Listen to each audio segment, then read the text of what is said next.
गुन्हा आपण दाखल केलाय. ड्रग्सचं मोठं रॅकेट समोर येण्याची शक्यता आहे.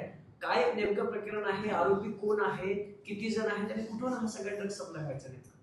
हे एक मोठं जर म्हणता येईल आपल्याला MD ड्रग रॅकेट आहे ते उत्तमनगर पोलीस स्टेशनने कडून निष्पन्न झालेलं आहे. घटना अशी आहे की आपल्याकडे एक उत्तमनगर पोलीस स्टेशनला एक मायनर मिसिंग गर्ल होती, मुलगी. तिचा किडनॅपिंगचा गुन्हा दाखल होता. तो तपास करत असताना आपल्याला माहिती मिळाली की तो जो आरोपी आहे ज्यांनी ते किडनॅपिंग केलं होतं, तो आरोपी या ठिकाणी आहे असं आपल्याला गोपनीय माहिती मिळाल्यावरून आपण आपली टीम रवाना केली होती. त्या टीमला रवाना केल्यानंतर त्या ठिकाणी तो आरोपी सापडला. परंतु त्याचबरोबर त्याच्या झडतीमध्ये आणि हौसजमध्ये त्या MDचे 2 पुड्या त्या ठिकाणी 1-1 ग्रॅमच्या सापडल्या होत्या आणि त्याचा मोबाईल आपण सर्च केला असता त्याच्यामध्ये MDचे वेट घेतानाचे काही फोटो आपल्याला सापडले. थोडं संशयावर त्याला अजून चौकशी केली असता त्यांनी कबूल केले की तो ड्रग जे आहे MD त्याचा सप्लायमध्ये त्याचा सहभाग होता आणि तो ॲक्टिव्ह याच्यामध्ये इन्व्हॉल्व होता. त्याचं पूर्ण अकाउंट आपण चेक केलं असता जवळपास त्याच्या एकाच अकाउंटवरून आपल्याला जवळपास 300 ट्रान्झॅक्शन्स मिळाले की ते सगळे त्यांनी कबूल केले की त्याच्यामध्ये ते सगळे ड्रगला ज्याला तो ड्रग द्यायचा आणि याच्याकडून घ्यायचा त्या एकमेकांमध्ये ट्रान्झॅक्शन आहेत. त्याच्यामध्ये काही बिल्डर आहेत, काही सप्लायर आहेत आणि काही कन्झ्युम करणारे लोकंसुद्धा आहेत. जवळपास आपल्याला 300 ट्रान्झॅक्शन त्याच्या फक्त एक 4 महिन्याचे ट्रान्झॅक्शन मिळाले. आता याच्यामध्ये जर बॅकवर्ड लिंकेजला आपण गेलं तर त्याच्यात अजूनसुद्धा ट्रान्झॅक्शन आपल्याला मिळतील आणि याच्यामध्ये ही फक्त एक लाईन आहे. त्यानंतर आपण थोडा तपास पुरवठा केला असताना काही आपल्याला नावं मिळाली. जवळपास एक 8 नावं मेजर निष्पन्न झाले, ते याच्यामध्ये इन्व्हॉल्व असल्याचं निष्पन्न झालं.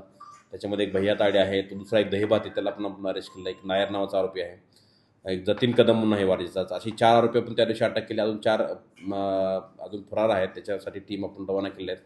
असे एकूण ह्या सगळ्या आरोपी जवळपास आपण 8 ग्रॅमचा मुद्देमाल किंवा जे कॉन्ट्राबँड सबस्टन्स आहे MD ड्रग्स हे आपण सीज केलेलं आहे. परंतु याच्यामध्ये जे ट्रान्झॅक्शन पाहता किंवा यांचं जे मोडस ऑपरेंडी पाहता याच्यामध्ये अजूनसुद्धा लोक मोठ्या प्रमाणात इन्व्हॉल्व असल्याची शक्यता आहे आणि याच्यामध्ये कन्झम्पशन करणारे असतील किंवा बाकीच्यामध्ये बिल्डिंग करणारे असतील यांचा पण याच्यामध्ये सहभाग निष्पन्न होतो आहे.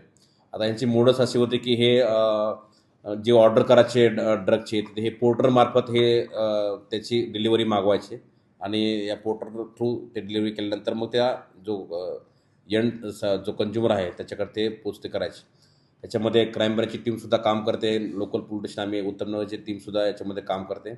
काल त्या आरोपींना कोर्टात हजर केलं, त्यांची जवळपास 8 दिवस कोर्टाने त्यांची PCR मंजूर केलेली आहे. याच्यामधले जे बाकी आरोपी आहेत त्यांचा शोध सुरू आहे आणि याच्यात लवकरच यातले आरोपी सापडतील.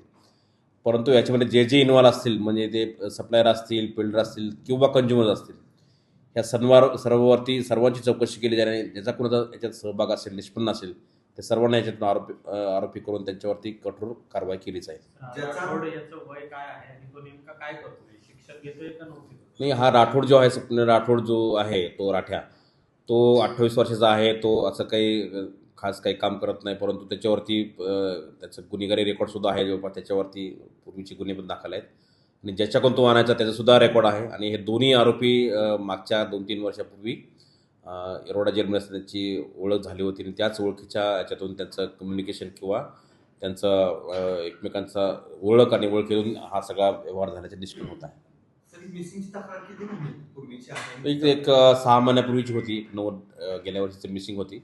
ते मिसिंगची तपास करत असताना हा गोष्ट आपल्याला सापडलेली आहे की याच्यामध्ये तो आरोपी निष्पन्न झालेला आणि ती मुलगी पण आपल्याला मिळाली आणि तो आरोपी पण सापडलेला आहे.